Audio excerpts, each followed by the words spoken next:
आज 4 ममालिक के सदूर से मिलेंगे पीएम मोदी। ब्रिटेन के पीएम ऋषि सुनक से भी मुलाकात करेंगे पीएम मोदी और जर्मन चांसलर के बीच भी मुलाकात होगी। जापान के वजीर आजम से भी मिलेंगे पीएम और इसके साथ ही पीएम मोदी और इटली के वजीर आजम से भी मुलाकात होगी। तो 4 ममालिक के सरबराहान से आज दो तरफा बातचीत होनी है।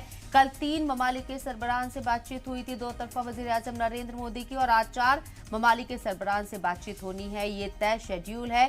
15 देशों के सरबराहान से, उनके लीडरान से दो तरफा बातचीत वजीर आजम नरेंद्र मोदी की G20 समिट के दौरान होनी है। और जिस तरीके से इसे शेड्यूल किया गया है, तो आज 4 दीगर ममालिक के साथ वजीर आजम नरेंद्र मोदी दो तरफा बातचीत करते हुए नजर आएंगे। ब्रिटेन के पीएम ऋषि सुनक से भी उनकी बातचीत होनी है। वाज़ेह रहे कि ब्रिटेन के पीएम ऋषि सुनक पहली मर्तबा हिंदुस्तान आए हैं जब से वो ब्रिटेन के पीएम बने हैं। उसके बाद से उनका पहला ये ऑफिशियल हिंदुस्तानी दौरा है और ऋषि सुनक हिंदुस्तान से अपने ताल्लुकात, यानी कि ब्रिटेन के जो ताल्लुकात हैं, उनको फरोग देने के लिए, मजबूती देने के लिए पहले भी बयान दे चुके हैं। और अब G20 ये समिट एक बड़ा प्लेटफॉर्म यहाँ मुहैया करा रहा है।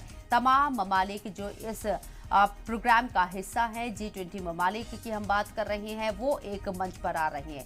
85% दुनिया की मईशत का हिस्सा है ये 20 मुल्क, और एक मंच पर आज इकट्ठा हो रहे हैं। ब्रिटेन के पीएम ऋषि सुनक से भी वजीर आजम नरेंद्र मोदी मुलाकात करते हुए नजर आएंगे। इसके साथ ही जर्मन चांसलर से भी दो तरफा बातचीत होगी वजीर आजम नरेंद्र मोदी की।